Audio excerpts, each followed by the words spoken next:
नमस्कार, खबरों की खबर में आपका स्वागत है। लोकसभा चुनाव आने वाले हैं और उसको लेकर अमित शाह ने एक ऐसा प्लान बनाया है जिसे सुनकर आप हक्के बक्के हो ही जाएंगे, लेकिन अपोजिशन चारों खाने चित्त हो जाएगा। 2024 के चुनाव के लिए विपक्ष अभी तक इस बात में ही उलझा हुआ है कि गठबंधन कैसा बने, कौन नेता हो, क्या नीति हो, प्रधानमंत्री का चेहरा कौन हो, गठबंधन का अध्यक्ष कौन हो, गठबंधन का कोऑर्डिनेटर कौन हो, कहां कहां कौन कौन से राज्य में किन किन सीटों पे कौन लड़े, यह अभी तय नहीं है। और भारतीय जनता पार्टी, अमित शाह और प्रधानमंत्री मोदी ने एक ऐसी चाल चल दी जिससे ये I.N.D.I.A वालों की नींद उड़ गई है। क्योंकि गठबंधन बनाने के पीछे की लॉजिक यही थी कि सारे लोग मिल जाओ, जो जहां मजबूत है, जहां जहां भारतीय जनता पार्टी मजबूत है, वहां आप एक यूनाइटेड उम्मीदवार खड़े करो। मतलब विपक्ष इकट्ठा होकर भारतीय जनता पार्टी के स्ट्रॉन्ग होल्ड के अंदर सेंधमारी करना चाह रहा था, लेकिन भारतीय जनता पार्टी ने खेल को बदल दिया है। अमित शाह और तमाम लोगों ने यह तय किया है कि बहुत जल्द 70 सीटों पे बीजेपी का उम्मीदवार कौन होगा उसकी घोषणा कर दी जाएगी। वैसे इस तरह का एक्सपेरिमेंट छत्तीसगढ़ और मध्य प्रदेश में ऑलरेडी किया जा चुका है। क्या खबर आई है इसको लेकर के, उसे जानना समझना जरूरी है। उसके बाद इसको मैं एक्सप्लेन करूंगा। National BJP strategist are preparing to announce the party's first list of 70+ Lok Sabha candidates much before the official release of the date by the election commission, sources said. Most of these seats will be those on which the party stood second or third in 2019 elections. The objective behind the early release of candidates' name is to give its nominee extra time to campaign on challenging seats. The early announcement of names not only helps the BJP surprise rivals, but also mounts pressure on the latter to hasten their announcement of candidates. The party adopted a similar early mover strategy in Madhya Pradesh and Chhattisgarh by announcing 39 and 21 candidates respectively for assembly polls in the two states later this year. 70 से ज्यादा लोगों के नाम को पहले ही घोषणा कर दिया जाएगा। ये उम्मीदवार तय कर दिए जाएंगे। ये सीट्स कौन सी हैं जहां भारतीय जनता पार्टी सेकंड या थर्ड आई है, और इसके पीछे की कहानी मैं बताऊंगा। यह कोई अभी की अचानक की घोषणा नहीं है। भारतीय जनता पार्टी इसके लिए पिछले 2 साल से काम कर रही है। 70 सीटों से ज्यादा सीटों के ऊपर उम्मीदवार की घोषणा करने से क्या होगा? यह दोधारी तलवार है। एक तो आप अपने कैंडिडेट को ज्यादा से ज्यादा समय देंगे कैंपेन करने का, क्योंकि आखिरी मोमेंट पर जब उम्मीदवारों की नाम की घोषणा होती है तो लोकसभा इतना बड़ा इलाका होता है कि एक उम्मीदवार के लिए फिजिकली हर इलाके में जाना, हर मोहल्ले में जाना, ये इम्पॉसिबल है। ये क्या है? इम्पॉसिबल। कोई भी लीडर, कोई भी उम्मीदवार लोकसभा के कंस्टिट्यूंसी के हर इलाके में वो कैंपेन के दौरान नहीं जा सकता, क्योंकि समय बड़ा कम होता है और एरिया बहुत ज्यादा। और जो लोग आप जाते भी हैं तो 50% से कम इलाकों को कवर कर पाते हैं। लोगों से बातचीत करना तो दूर, सिर्फ गाड़ियों से आप गुजरते गुजरते हाथ हिलाते में ही आपका समय खत्म हो जाता है।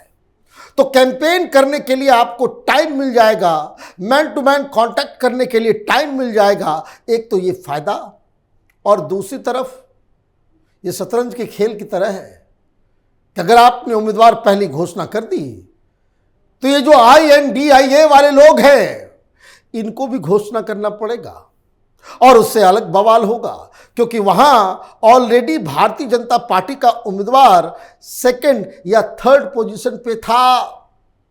मतलब वो सीटें जहां भारतीय जनता पार्टी जीत नहीं पाई, तो ये जो जीते हुए उम्मीदवार होंगे वो तो अपोजिशन कैंप का होगा, और उसको अगर आप रिपीट करोगे तो और भी कई सारी समस्याएं खड़ी होंगी। कौन वहां लड़ेगा नहीं लड़ेगा, मतलब ये कि आपकी मजबूती ग्राउंड में होगी और विपक्ष में एक मुकाबला शुरू हो जाएगा। तो ये बहुत बड़ी और अच्छी स्ट्रैटेजी अमित शाह, जेपी नड्डा और प्रधानमंत्री मोदी लोकसभा चुनाव को लेकर के आए हैं। लेकिन सवाल यह है कि क्या 70+ सीटों पे ही इसकी तैयारी चल रही थी?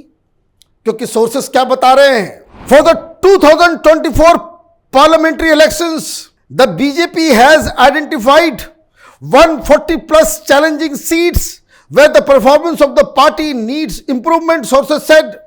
Apart from these 140 seats, the BJP has identified 40 high-profile seats where opposition heavyweights are likely to be fielded. On these seats, the Saffron Party plans to field candidates who are popular and fit the social engineering and other parameters. ये सिर्फ 70+ की कहानी नहीं है। 140 इस तरह की सीटों को पहले ही भारतीय जनता पार्टी ने आइडेंटिफाई कर लिया है। 2 साल पहले से इन सीटों के ऊपर संगठन, कार्यकर्ता, लोकल लीडर्स, इवन मंत्री स्तर के लोगों को इंचार्ज बनाया गया। उसकी देखरेख में भारतीय जनता पार्टी के संगठन और उनके प्रचार प्रसार का काम चल रहा था। मतलब वहां की पूरी स्थिति भारतीय जनता पार्टी के हाथ में है, उनके नॉलेज में है।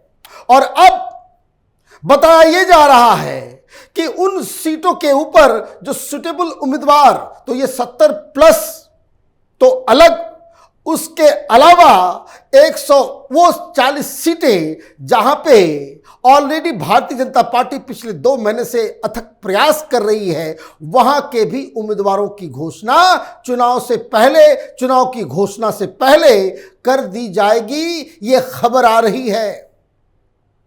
40 ऐसे हाई प्रोफाइल सीट्स को भी बकायदा लॉक कर दिया गया है, जहां बड़े बड़े लीडर खड़े होंगे। अब जैसे खबर आ रही है नीतीश कुमार बिहार में नहीं लड़ेंगे चुनाव, वो भाग रहे हैं वहां से, क्योंकि उनको मालूम है बिहार में चुनाव नहीं जीतेंगे।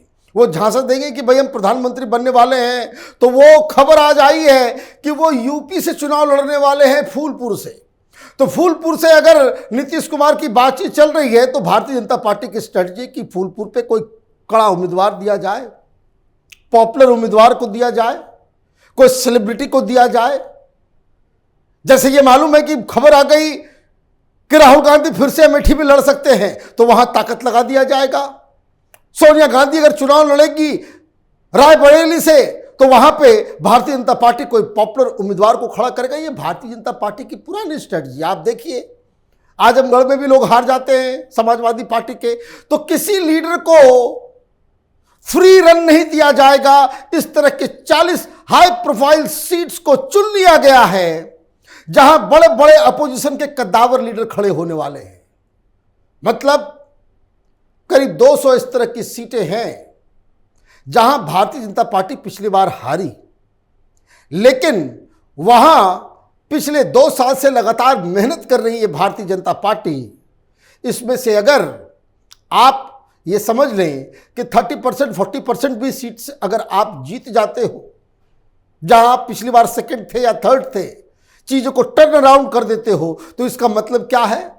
इसका मतलब यह है कि ये जो भारतीय जनता पार्टी को कंटेन करने के लिए इंडिया बनाई जा रही है, ये जो गठबंधन बनाया जा रहा है, उसके गढ़ में जाकर के उनकी जीती हुई सीटों में आप 50 सीटें जो है आप लेकर के भाग जाएंगे। मतलब ये सर्वे रिपोर्ट अपनी जगह फेल हो जाएंगी। जिन जगहों पे आज तक भारतीय जनता पार्टी चुनाव नहीं जीती, वहां से भी सीटें आ जाएगी और इसीलिए हड़कंप मच जाएगा।